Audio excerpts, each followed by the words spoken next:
Tinubu did not remove fuel subsidy. He simply increased the price of petrol. There's a difference between these two. In May of 2023, when Tinubu announced fuel subsidy is gone, the prices of petrol went up.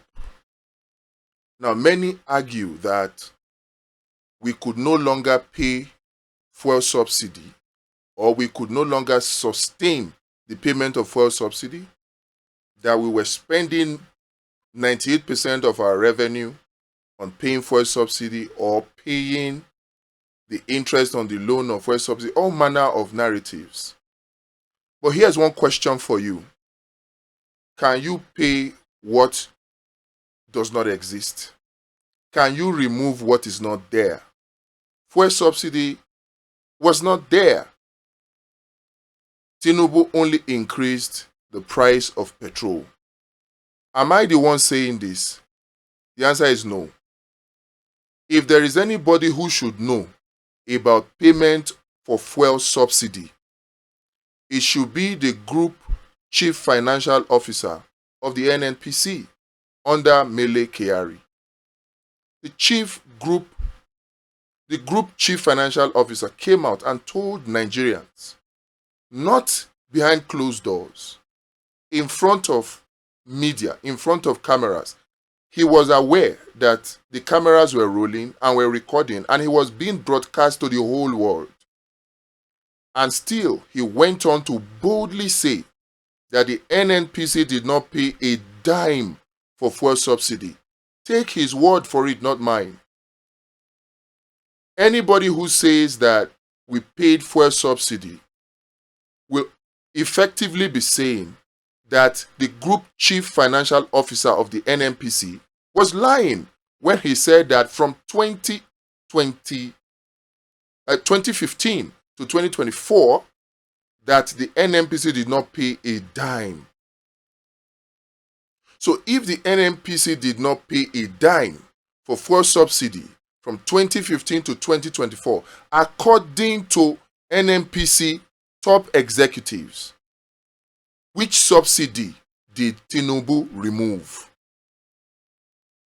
I know many of you will argue now and say that, yes, some oil marketers were prosecuted for fraudulent, is it fraudulent now, or inflated, exaggerated fuel subsidy figures by inflating the liters of petrol they imported.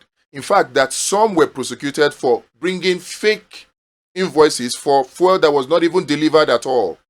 Yes, I agree with you.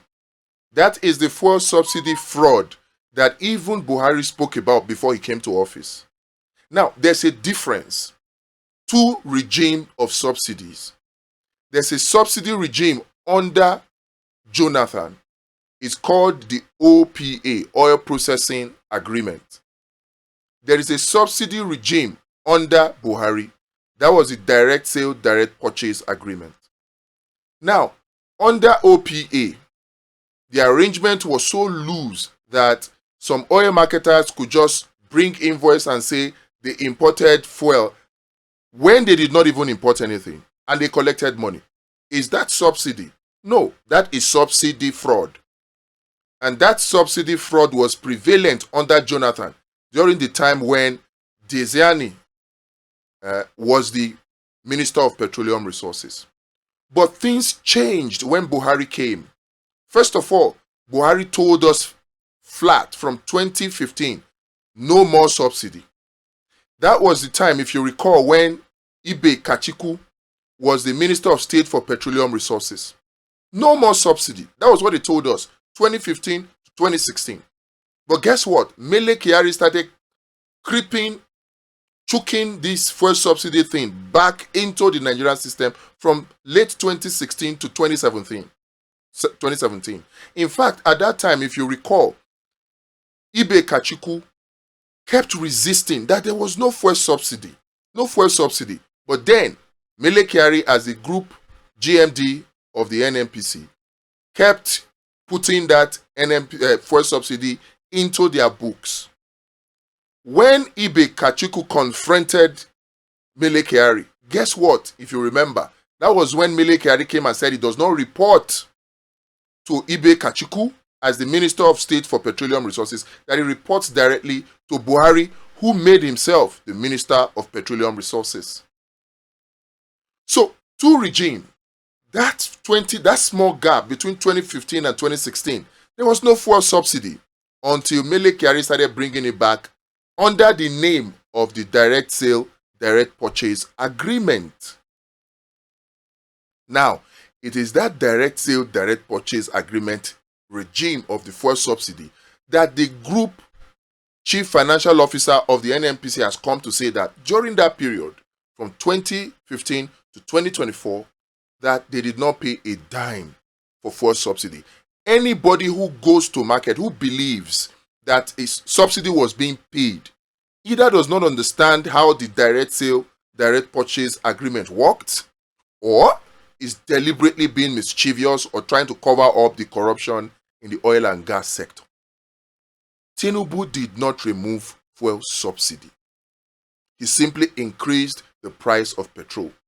Now, why would he do this? Because it is something that the IMF and the World Bank have been asking for. Even under Buhari, they wanted us to do two things. They wanted us to devalue our naira, and then they wanted us to increase the price of petrol in the name of fuel subsidy removal. They wanted those two things. Now, Buhari kept resisting, insisting that Nigerians are poor. We are a consumption economy. Increasing the price of petrol will simply mean that you are punishing Nigerians. Buhari resisted, but Tinubu could not resist. The very first set of things he did was hand to IMF and the World Bank what they've been asking for. Increase in the price of petrol at the detriment of the people of Nigeria. Who benefits? The governors will benefit. The elites will benefit, but the Nigerians will suffer. If fuel subsidy was not there in the first place, and people are claiming fuel subsidy payments, when the group chief financial officer of the NNPC is saying we did not make fuel subsidy payment, then the question is, who was being paid and how much were they being paid? The oil marketers have come out to deny. If you remember, the the Senate and the House of Reps, they set up ad hoc committees to investigate this matter. And oil marketers were called to come and explain what they knew about fuel subsidy. And all of them denied and said they never received payment for fuel subsidy. All of them. All of them. Just think of any of the big oil marketers, whether the major oil marketers, just think of them. All of them denied that they never received fuel subsidy payment. And in practice, technically, if you look at the DSDP arrangement, you'll see that there was no space for fuel subsidy payment. It was, I give you crude oil, you give me refined petrol product in place. Trade by barter. That was the whole intent of the direct sale, direct purchase agreement. No fuel subsidy was paid. So if anybody claims fuel subsidy payment, then that is corruption, that is fraud.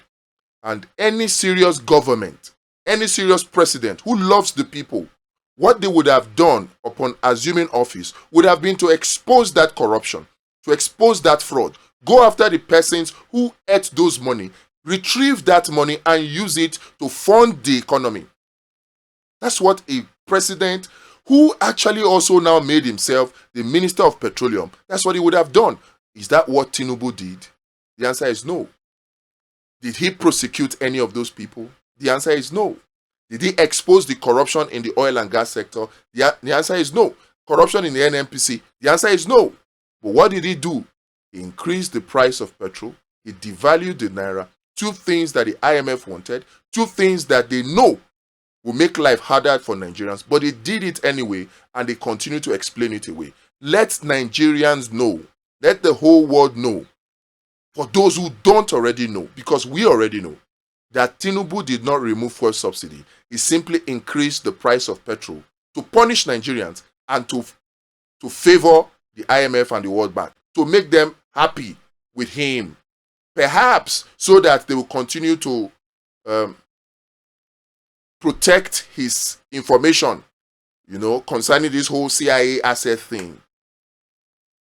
This is an information that Nigerians need to know. And there's something more important than all of this. If Tinubu wanted, with all his skill and master strategist mantra, if Tinubu had the interest of Nigerians at heart, fuel would be selling for 300 naira per liter today. Yes, and NNPC will still be making profit. Dangote refinery will still be making profit. Everybody will be happy. But no, because of government policies and corruption in the NNPC and in the oil and gas sector, Nigerians are being made to buy fuel so expensive, and the APC is giving excuse that it's because of international price. It is not. It is because of corruption in the NNPC, corruption in the oil and gas sector, corruption in the Ministry of Petroleum Resources, where the president, Tinubu, is also the Minister of Petroleum Resources. Nigerians, this information is for us to be wiser, to know that if we want a Nigeria where fuel price will be cheaper, where we can buy fuel for 300 naira per liter, we need to change APC.